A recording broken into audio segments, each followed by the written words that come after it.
بسم الله الرحمن الرحيم. إن الحمد لله نحمده ونستعينه ونستغفره ونعوذ بالله من شرور أنفسنا ومن سيئات أعمالنا. من يهده الله فلا مضل له ومن يضلل فلا هادي له، وأشهد أن لا إله إلا الله وحده لا شريك له، وأشهد أن محمدًا عبده ورسوله. يا أيها الذين آمنوا اتقوا الله حق تقاته ولا تموتن إلا وأنتم مسلمون. يا أيها الناس اتقوا ربكم الذي خلقكم من نفس واحدة وخلق منها زوجها وبث منهما رجالا كثيرا ونساء، واتقوا الله الذي تساءلون به والأرحام إن الله كان عليكم رقيبا. يا أيها الذين آمنوا اتقوا الله وقولوا قولا سديدا يصلح لكم أعمالكم ويغفر لكم ذنوبكم، ومن يطع الله ورسوله فقد فاز فوزا عظيما. أما بعد، فإن أصدق الحديث كتاب الله، وخير الهدي هدي محمد صلى الله عليه وآله وسلم، وشر الأمور محدثاتها، وكل محدثة بدعة، وكل بدعة ضلالة، وكل ضلالة في النار. مسلمانانی بەڕێز و خۆشەویست، میوانانی ماڵی خوای پەروەردگار، ڕەحمەت و میهرەبانی و لێخۆشبوونی خوای پەروەردگار بڕژێ بەسەر هەموو لایەکماندا. بێگومان هەندێک نەخۆشی هەیە، هەندێک گوناه هەیە، سەرنجام و مەسیری ئینسان دەفەوتێنێ. هەندێک گوناه هەیە ئادەمی زاد بە هیلاک دەبات، بەرەو فەوتاندنی دەبا، بەرەو قیامەتێکی ڕەشی دەبا. ئێمەی موسڵمان پێویستە لەسەر شانمان خۆمان بپارێزین لەو سیفەت و کردارانەی، لەو گوناهانەی کە لە ئاینی پیرۆزی ئیسلامدا لەسەرمان حرام کراوە، ڕێگامان پێ نەدراوە ئەو گوناه و تاوانانە ئەنجام بدەین. یەکێک لەو تاوانانەی کە پەنا بەخوای پەروەردگار کەسانێک هەیە لەناو کردەوەی ڕۆژانەیاندا، لەناو قسەی ڕۆژانەیاندا ڕەنگی داوەتەوە، نەخۆشیەکی زۆر خراپە، بریتیە لە حەسادەت، حەسوودی. وەک لە چەند جومعەی پێشووا باسمان کرد، ئەو کەسانەی کە شەریکیان بۆ خوا بڕیارداوە بەڵام نەیانزانیوە، قەناعەت و بیر و باوەڕیان بە موورو بە ئەو شتانە هەبووە. کاتێک کە پرسیاریان لێ ئەەکەی بۆ ئەم چاوەزارە ناشەرعی ئەەکەی، بۆ شەوە بەکاردەهێنی کە شەریک بۆ خوا بڕیاردانە، کەسێک قەناعەتی وابێک مورویەک مناڵەکەی لێ نەسێنێتەوە، ئەمە گەورەترین شەریکی بۆ خوا بڕیارداوە. بەڵام کاتێک کە پرسیاری لێ ئەەکەی بۆ ئەم شەوە بەکاردەهێنی، بۆ ئەم چاوەزارە بەکاردەهێنی، بۆ ئەم مرۆشینە بەکاردەهێنی کە هەمووی لە شەریعەتی ئیسلامدا بە گوناهی گەورە لە قەڵم دراوە، وەڵامەکەی ئەوەیە لەبەر ئەوەی لە چاوپیس بە دوور بم، وەک جومعێ بە تایبەت باسی چاوپیسمان کرد، خوا بمان پارێزێ لە شەڕی ئەوانە. و پرسیاری لێ ئەەکەی ئەڵێ لەبەر حەسادەت، لەبەر ئەوەی خەڵکی حەسوودیم پێیە بە. ئێمەش باسمان کرد پێغەمبەری خۆشەویستمان صلی الله علیه وسلم ڕێگەی نیشانی ئێمە داوە. سوورەتی فەلەق قل أعوذ برب الفلق، سورة ناس قل أعوذ برب الناس بخوێنە. پێغەمبەری خوا فەرمی صلی الله عليه وسلم هیچ شتێک نییە لەوە باشتر بێ ئەم دوو سوورەتە بخوێنی بۆ ئەوەی لە شەڕی ئینسانی حەسوود بەدوور بیت. حەسادەت بە جۆرە باسکراوە کە خوای پەروەردگار دەفەرمێ ومن شەڕ حاسدین ئیذا حەسەد.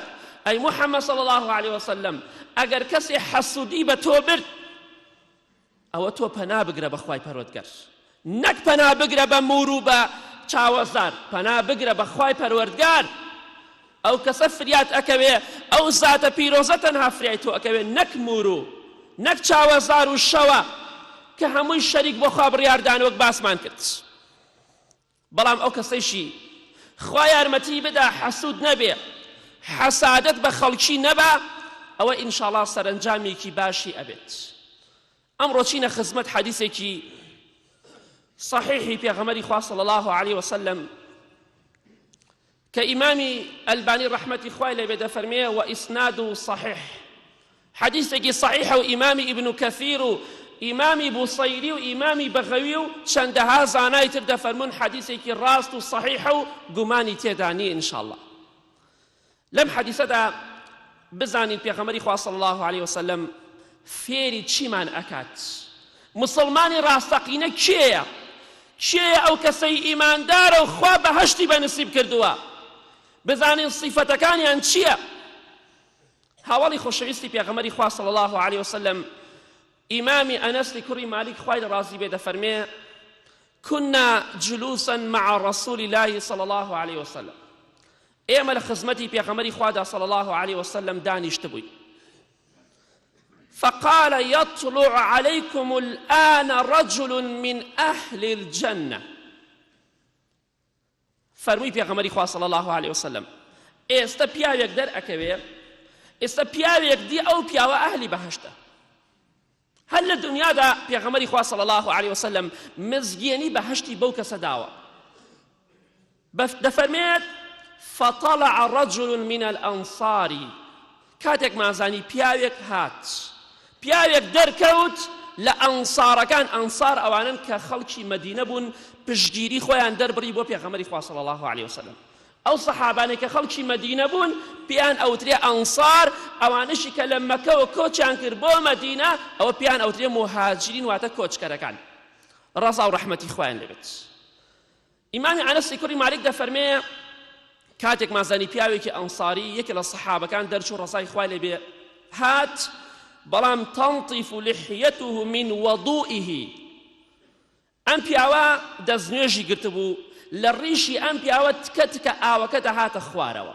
ئاوی دەستنوێژەکە کە گرتبووی یەکێک لە سەحابەکانی پێغەمبەری خوا صلی الله عليه وسلم بەڵام ئەفەرمێ قد تعلق نعليه في يد الشمال هەردوو نعلەکەی بەدەستی چەپیەوە گرتبوو ڕیشیشی تکە تکە ئاوی دەستنوێژەکەی لێ دەهاتە خوارەوە ئەفەرمێ ئەو سەحابەمان بینی جاری دووەم بۆ ڕۆژی دووەم پێغەمبەری خوا فەرمی صلی الله عليه وسلم ئێستا پیاوێک دێت ئەهلی بەهەشتە کاتێک مازانی هەر ئەو پیاوە لەسەر شکڵ و شێوەی ڕۆژی پێشوو بە دەستنوێژەوە ڕیشی تکە تکە ئاوی لێ دەهاتە خوارەوە و نعلەکەی بەدەستی چەپێوە بوو هات بۆ لای ئێمە ئەمە دوو جار جاری سێمیش پێغەمبەری خوا صلی الله عليه وسلم فەرمووی ئێستا پیاوێک دێت پیاوەکە ئەهلی بەهەشتە نەفسی کابرا هاتەوە سێ ڕۆژ لەسەر یەک پێغەمبەری خوا صلی الله عليه وسلم ئەم مزگێنەی بەم ئینسانەدا ئیمامی عەبدوڵڵای کوڕی عەمر ڕەزای خوای لێ بێ دەفەرمێ ڕۆژی سێیەم و جاری سێیەم کە پێغەمبەری خوا صلی الله عليه وسلم ئاوهای فەرموو بۆ پیاوە کە ڕۆشت ئەو پیاوە فلما قام النبي صلى الله عليه وسلم تابعه عبد الله ئیمامی ئەنەس دەفەرمێ ڕەزای خوای لێ بێ لە ڕۆژی سێیەمە کاتێک کە پێغەمبەری خوا صلی الله عليه وسلم هەڵسا و تەشریفی ڕۆشت ئیمامی عەبدوڵڵای کوڕی عەمر ئەفەرمێ کەوتە شوێن ئەو پیاوە کە سێ ڕۆژ مزگێنی بەهەشتی پێدراوە ڕەزای خوای لێ بێت ئەفەرمێ ڕۆشتمە خزمەتی ئەو پیاوە بەڕێزە ڕەزای خوای لێ بێ ئیمامی عەبدوڵڵای کوڕی عەمر ڕەزای خوای لێ بێ ئەیەوێت بزانێ ئەم پیاوە بۆ بەهەشتیە بۆ خوای پەروەردگار ئەوەنە ناز و نعمەتی بەسەرە ڕژاندووە سێ جار لە خزمەتی پێغەمبەری خوادا صلی الله عليه وسلم هاوڵەکان گوێ دەگرن کە مزگەنی بەهەشتی پێدراوە ئەفەرمێ وتم عەبدوڵڵای کوڕی عەمر خوای لە ڕازی بێ وتم بەڕاستی من لەگەڵ باوکمدا بەینم تەواو نییە وعدیشم داوە هەتا سێ ڕۆژ نەڕۆمەوە بۆ لای باوکم بە پیاوەکەی وت بەڵام مەبەستی لێرەدا ئەو قسەیە ئەوەی ئەیەوێت بزانە ئەو پیاوە بۆچی بەهەشتیە هۆکارەکەی چییە چونکە ئەگەر نەڕواتە ماڵەکەی لەگەڵی دادانەنیشێ ناتوانێت کردارەکانی بدینێ لەبەرەوە بە ئومێدەوەی ئینشاءڵڵا سوودێکی لێ وەربگرێ فەرمووی فەئین ڕەئەیتە ئەن تؤویەنی ئیلەیکە حەتا تەمضیە فەعەلتە قالە نەعەم فەرمووی ئەگەر ڕوخسەتم پێ بدەی مەجالم پێ بدەی سێ ڕۆژ لەگەڵ تۆدا بمێنمەوە لە ماڵی تۆدا بمێنمەوە ئایا مەجالم پێ دەی ڕوخسەت هەیە فەرمی بەڵێ ڕوخسەتەیە لە خزمەتە بەڵێ ئیمامی عەبدوڵڵای کوڕی عەمر ڕەزای خوای لێ بێ 3 شەو لەگەڵ ئەو پیاوەدا مایەوە. فلم يره يقوم من الليل شيئا. ئیمامی عەبدوڵای کوڕی عەمر تەماشای ئەم پیاوەیە کرد ڕەزای خوای لێ بێ لە شەوا شەو نوێژی نەئەکرد. ئەو 3 شەوە کە ئەو لای بوو شەو نوێژی نەئەکرد. غير أنه إذا تعار وتقلب على فراشه ذكر الله وكبر. ئیمامی عەبدوڵای کوڕی عەمر خوا لێ ڕاستی بێ نەیبینی ئەم پیاوە شەو نوێژ بکات لەو 3 شەوەدا، شەرت نییە هەر شەو نوێژی نەکرێت، بەڵام ئەو 3 شەوە. بەڵام ئەفەرمێ کاتی ئەم پیاوە ڕەزای خوا لێ بێ ئەم ئەنساریە کاتێکە خەبەری ئەبەوە لە شەودا ئەم دی و ئەو دیوی ئەکرد لە کاتی خەوەکەیدا ذکری خوای ئەکرد و سبحان الله و ئەڵڵاهو ئەکبەر ئەکرد. چێمان بەو شێوەیەین؟ پێغەمبەری خوا دەفەرمێ صلی الله عليه وسلم ما أهل مهل قط إلا بشر وما كبر مكبر قط إلا بشر قيل بالجنة قال نعم. پێغەمبەری خوا دەفەرمێ صلی الله عليه وسلم هیچ کەسێک نییە بڵێ لا إله إلا الله إلا مزگێنی پێدرێ، هیچ کەسێک نییە بڵێ الله ئەکبەر ذکری خوا بکە إلا مزگێنی بەهەشتی پێ ئەدرێ. وەک پێغەمبەری خوا صلی الله عليه وسلم کە هاوڵەکان فەرمیان بە بەهەشت فەرمی بەڵێ مزگێنی بەهەشت ئەدرێ بە کەسێ بڵێ لا إله إلا الله والله ئەکبەر هەر کاتێک بێت. ئەمە نیعمەتێکی خوای پەروەردگارە بۆ ئێمە کە مزگێنی بەهەشتمان پێ ئەدرێ. ئەم پیاوە بەڕێزەش ڕەزای خوای لێ بێ کە 3 جار مزگێنی بەهەشتی پێدراوە لە شەودا کە هەڵ ئەساو ئەم دی و ئەو دیوی ئەکرد ذکری خوای ئەکرد و ئەڵڵاهو ئەکبەری دەکرد. هەتاکو بانگی بەیانی ئیمامی عەبدوڵای کوڕی عەمر دەفەرمێ ئەم پیاوە ئیش و کاری ئەوە بوو هەر کاتێک خەبەری بوایەتەوە ئەم دی و دیوی بکردا ذکری خوای دەکرد و ئەڵڵاهو ئەکبەری دەکرد. بەڵام ئەفەرمێ غير أني لم أسمعه يقول إلا خيرا. بەڵام ئەم پیاوە 3 شەو و 3 ڕۆژ لەگەڵیدا ژیاون بە تایبەتی بە شەوان ئەم پیاوە یەک قسەی نەئەکرد ئیلا خەیر و چاکە نەبێت. ئەوەی خەیر نەبوایە و چاکە نەبوایە لە زمانی دەرناچوو ڕەزای خوای لێ بێت. أفرمي فلما مضت 3 ليال وكدت أن أحتقر عمله. دوای ئەوەی کە 3 شەو لەگەڵیدا ژیام هەتا وام لێ هات کردەوەکانیم بە شتێکی زۆر مهم نەهاتە بەرچاو چونکە شەو نوێژی ناکرد، بەس تەنها ذیکری خوای زۆر ئەکرد، قسەی خەیری زۆر ئەکرد. هەتا دوای 3 شەوەکە کە لەگەڵیدا مامەوە کردەوەکانیم بە زۆر چاک نەزانی بەو شێوەیە چونکە ئەو پیاوە تا بەیانی شەو نوێژی ناکرد ڕەزای خوای لێ بێت. أفرمي وتم يا عبد الله إني لم يكن بيني وبين أبي غضب ولا هجر. أي عبد الله نازم ناوي شو كان عوكي نهاتو بلان فرمي أي بندي خوا أي بندي خوا من لقل باوكم دا بينم تيكنت شوا بلان بويا وام كرت چونك أجر وام نوتايت تو نت أهلا سيشو لقل من دابي حستم كرم كتو لعنة بيت خوش نبي باش جورك أجر وانا لم أم بياو بولا مالي منا أمينيتوا بلام كاتك وتم لقل باوكم عاجزيم هيا تو بدلقي فراوانا و برسيار بميشك داناي أم بياو بوشي لاي من ماوتوا شو قال لي لقل باوكي بيني تيكتشو منيش لقل باوكم دا بينم تيك نتشوبو بلام حزم كركدا وكاني تو بدينم بو أوي تشاوت لي بكم بلام بو أوهاتم ولكن سمعت رسول الله صلى الله عليه وسلم بو أوهاتم بو لا تسيشو لقل تو دا ماموا شنك من بيستم لبيغمري خواه صلى الله عليه وسلم بتوي أفرمو وإن شاء الله لو تارد وما باسي أكين كتشي بيفرمو بيغمري خواه صلى الله عليه وسلم. يا ربي خواي إصلاحي حال مانكي، يا ربي خواي لقناه كان مان خوش بي، يا ربي خواي لقناه مردو كان مان خوش بي، يا ربي خواي شفاي نخوش كان مان بدي. ربنا آتنا في الدنيا حسنة وفي الآخرة حسنة وقنا عذاب النار.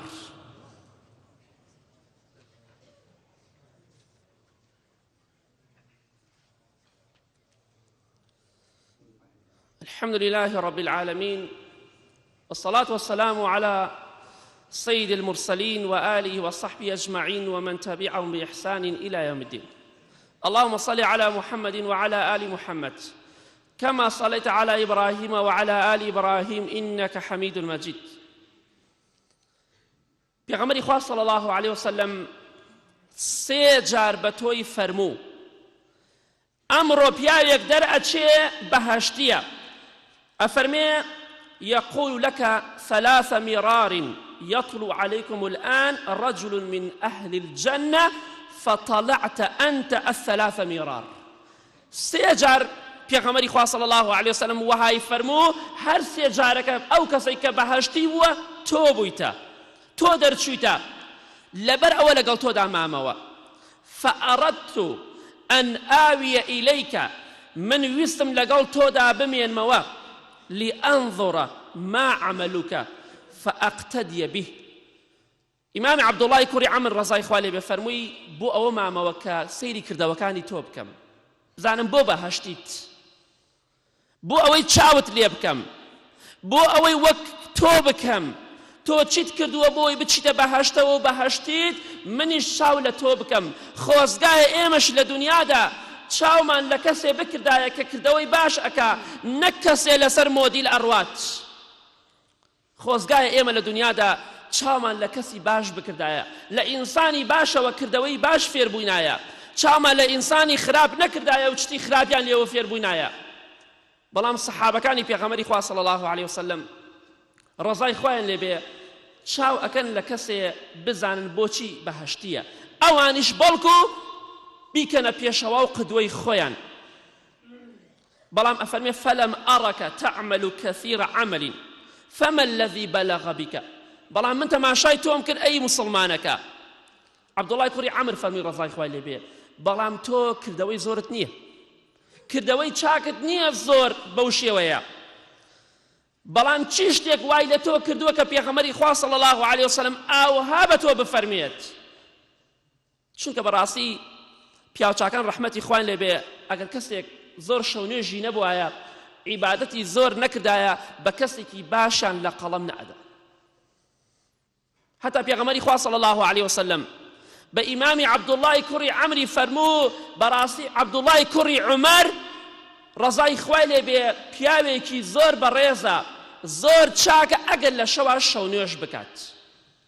عەبدوڵڵای کوڕی عەمر ڕەزای خوای لێ بێ ئابەم شێوەیە تەماشای ئەم پیاوە دەکات، کردەوەکانی زۆر نییە.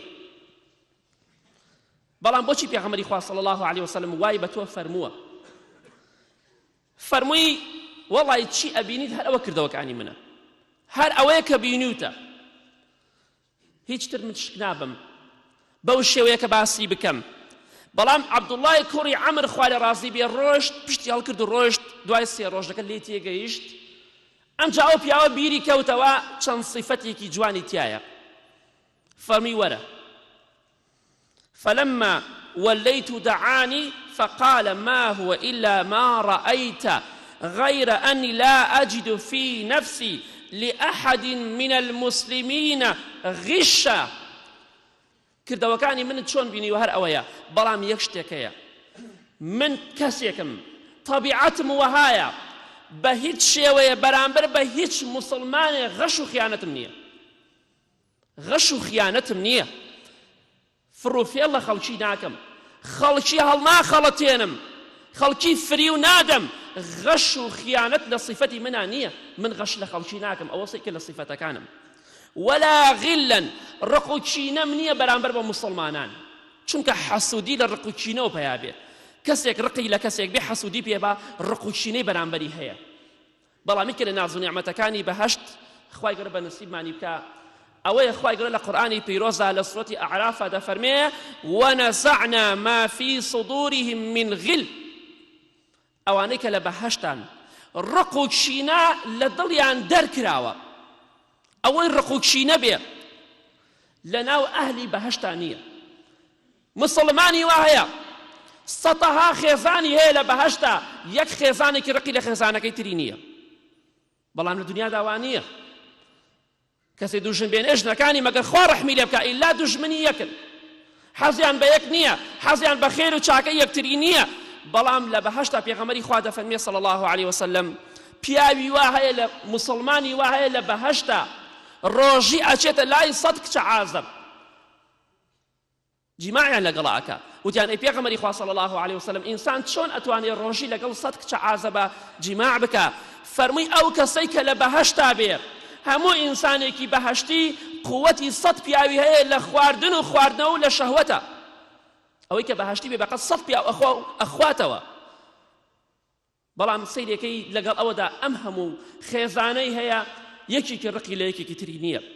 ئەم موسڵمانانەی کە لە بەهەشتان براکەی چەندێ پلەپایی بەرز بێ ناز و نیعمەتی خوای بەسەر و ڕەژا بێ زیاتر ئەو حەسوودی پێ نابە. ڕق و کینەی بەرامبەری نییە، بەرام لە دنیادا وا نییە. مسلمانی وا هەیە دەرگاکەی ماڵەوەی سبووخەکە خەڵک پێی ناخۆشە، مسلمانی وا هەیە شتێ بۆ خۆی کرێ خەڵکی پێی ناخۆشە، بۆ پێت ناخۆشە. ئەوە نیعمەتێکە خوای پەروەردگار پێی داوە. ئەم پیاوە ڕەزای خوای لێبێ کە 3 جار مزگەنی بەهەشتی پێدراوە، غەش و خیانەت لە دڵیان نییە، ڕق و کینەی نییە بەرامبەر بە مسلمان و ولا أحسد أحدا على خير أعطاه الله إياه. فەرمووی من حەسوودی بە کەسێک نابم لە بەرامبەر ئەوەدا خوای پەروەردگار ناز و نیعمەتێکی پێبەخشیوە. حەسوودی لە صیفەتی منە نییە، نە غەش لە خەڵکەکەم، نە ڕق و کینەم هەیە، نە حەسوودیش بە کەسێکە بەم خوای پەروەردگار ناز و نیعمەتێکی پێبەخشیوە. حەقم بەسەر کەسەوە نییە، خوای گەورە پێی بەخشیوە ناز و نیعمەتێکە، من حەسوودی پێ نابم. فقال عبد الله هذه التي بلغت بك وهي التي لا نطيق. إمام عبد الله كري عمر خوای راضی بێ فەرمووی ئەمەیە کە تۆی گەیانۆتە ئەم پلەپایە، ئەمەیە کە ئێمە نایتوانین جێبەجێ بکەین. بەڕاستی ئەمە نیعمەتێکی گەورەیە کە تۆ ڕق و کینەت لە بەرامبەر موسڵماناندا نییە، حەسوودی بە خەڵکی نابەی، ئەمە وای لە تۆ کردووە کە تۆ بەهەشتی بیت. کەواتە ئەم حەدیسەی پێغەمبەری خوا صلی الله عليه وسلم بەڵگەیە لەسەر ئەوەی، دەلیلە لەسەر ئەوەی هەر کەسێک ئینشاءالله حەسادەتی بە خەڵکی نەبا، حەسوودی صیفەتی نەبێ و کرداری نەبێ و غەش و خیانەت لە خەڵکی نەکا، ئینشاءالله بێگومان بەهەشتێ و خوای پەروەردگار دەیخاتە بەهەشتەوە. بە کۆتاییدا بە قسەیکی ئیمامی حەسەنی بەسری کۆتایی بە وتارەکە دێنین کە دەفەرمێ يا ابن آدم لا تحسد أخاك. أي آدمی زات حەسوودی بە براکەی خۆت مەبە، براکەی خۆت ناز و نیعمەتێکی بەسەرەوەیە حەسوودی پێ مەبە. بۆچی؟ فإن كان الذي أعطاه الله لكرامته، أجر براكي تو ناز نعمتك زوري بسر الرجاوة مالو سامانك زوري هيا، أجر أو مالو سامانك خواي پەروەردگار بي بخشيوا، أجر رزق حرمتك خواي پەروەردگار بو أو وكو رزق حرمتك خواي پەروەردگار بي بخشيوا، أفرمي فلماذا تحسد من أكرمه الله؟ ئەگەر ئەو ناز و نیعمەتەی ئەو ماڵ و سامانەی ڕێزگرتنی خوای پەروەردگارە بۆ ئەو، بۆ حەسوودی بە کەسێکە بەی خوا ڕێزی لێگرتووە. ناز و نیعمەتێکی زۆری بەسەرەوەیە و پیاوی باشە، خوا ناسە، خوا ئەپەرستێ، خوا ئەناسێ، سەدەقە و خێرەکە، مادەم خوا پێی بەخشیوە، بۆ حەسوودی بە کەسێکە بەی خوا ناز و نیعمەتی پێ بەخشیوە ڕێزی لێگرتووە. ئەبێ تۆ بڵێ خوایە فڵان کەس ڕێزت لێگرتووە من ڕێزی لێ ناگرم، قسەکەت ئاوایە پەنا بەخوا. ودفرمي وإن كان لغير ذلك، أجر أو كسي كمالو ساماني زوري هيا تو حسود إبي أبي بلام أو مالو ساماني نازو نعمته ريزي خواي پەروەردگار نية بو كسا بلكو غضبي خواي بسري الرجاوة، فلما تحسد من مصيره إلى النار. بو حسودي بكسيك بي كسرن جامكين أو أجري دوزخ. ئەگەر پیاوی باشە خوا ڕێزی لێگرتووە بۆ حەسوودی پێبەی، ئەگەر جەهەنەمیە و پەنا بەخوا ئەهلی خواناسی نیە و خوا ناپەرستێ و خوا ناناسێ و داوێن پیسی ئەکا و ئارەقە خوات و سەر بە فەرزی خوادا ناکا، تۆ بۆ حەسوودی بە کەسێکە بێ کە جەهەنەمیە بۆ حەسوودی پێبەی. ئەی قارون کاتێک کە خوای پەروەردگار بردێ خوارەوە بەناو زەویە، ڕۆژی پێشوو خەڵکی یوت بەڕاستی خۆزگای ئێوەش وەک قارون بووینایە، بەڵام ڕۆژی دوای ئەیانوت لەخوا بەزێت بەس لەگەڵ قارونانە بوون، خۆ ئێمەش چوو ناو زەویە ئێستا. یعنی خەڵکی ئاوایە حەسوودی بە کەسێکە بە خوا ناز و نیعمەتێکی پێ بەخشیوە، بەڵام نەک بە خێر و چاکە، نەک بۆ خۆشەویستی. ئەگەر کەسەکە بەهەشتیە بۆ حەسوودی پێبەی، ئەگەر جەهەنەمیە بۆ حەسوودی بە کەسێکە بەی سەرنجام و قیامەتی دۆڕاوە. لە کۆتاییدا ئاگاداری خۆمان بین، بە خۆماندا بچینەوە ئینشاءڵڵا ئەو کەسانی خۆیان لە حەسوودی بپارێزن. صیفەتی ئێمە با حەسوودی نەبێ. براکەت ئەگەر خوای پەروەردگار ناز و نیعمەتێکی بەسەرا ڕژاند، بەخوا ئەگەر براکەت دەوڵەمەند بێ وەزعی باش بێ، تۆش ئیسفادەی لێەکەی. ئەگەر ڕۆژێ بشتە ماڵەکەی خواردنێ خۆشت ئەداتێ، ئەگەر سیارەی هەبێ ڕۆژێ تۆ پێویست پێبێ هەڵتەگرێ، احتیاجێکت پێ بێ، بەڵام ئەگەر کابرا هیچی نەبێ، سیارەی نەبێ و ماڵ و سامانی نەبێ، بەخوا تۆ ئیسفادەی لێ ناکەی. ئەگە بشتە ماڵەکەی خواردنی خۆشتر دەداتێ ڕێزی زیاتر لێگرێ شەوەگە لە ماڵەکەی بخەوی بەتانیە شڕە نادابێتەوە بەتانیە جوان نەدابێتەوە چونکە هەیەتی الحەمدولله ڕێز لە تۆ ئەگرێ دە تۆش پێت خۆش بێ بڵێ الحەمدولله فڵان کەس وەزعی باشە و حاڵی باشە چونکە علەمایان دەفەرمون من راقب الناس مات هەمًا ئەو کەسەی مراقبەی خەڵکی بکە بە خەم و خەفەتەوە دەمرێ چونکە دایمە وەختە ئیش و کاری مراقبەیە فڵان کەس چێکە خەریکی چییە ئیش و کاری چییە چەندێ پارە پەیاکە ڕۆژانە ئەمە بەڕاستی خراپە ئینسانی مسلمان نابی ئەو سیفەتانەی تیا بێت ئەبێ خۆی بپارێزێ لەو سیفەتانە بە تایبەتی حەسادەت بۆیە ومن شەڕ حاسدین ئیذا حەسەد ئینسانی مسلمان ئەبێ هەموو کاتێ بڵێ خوایە پەنا ئەگرم بە تۆ لە شەڕی ئینسانی حەسوود کاتێکە حەسوودی بە من برد تۆ پەنا بگرە بە خوای پەروەردگار ئەو کاتە ئینشاءڵڵا خوای پەروەردگار یارمەتی دەدا جا لە کۆتاییدا هەر کەسێک ئینشاءڵڵا خۆی لە حەسادەت بپارێزێ و حەسوودی بە خەڵکی نەبا بەپێی حەدیثی پێغەمبەری خوا صلی الله علیه وسلم ئینشاءڵڵا بەهەشتیە خوای پەروەردگار دەیخاتە بەهەشتەوە سەرفرازی هەردوو جیهانی دەکا اللهم اغفر للمؤمنين والمؤمنات والمسلمين والمسلمات الأحياء منهم والأموات من أهل السنة والجماعة والجماعات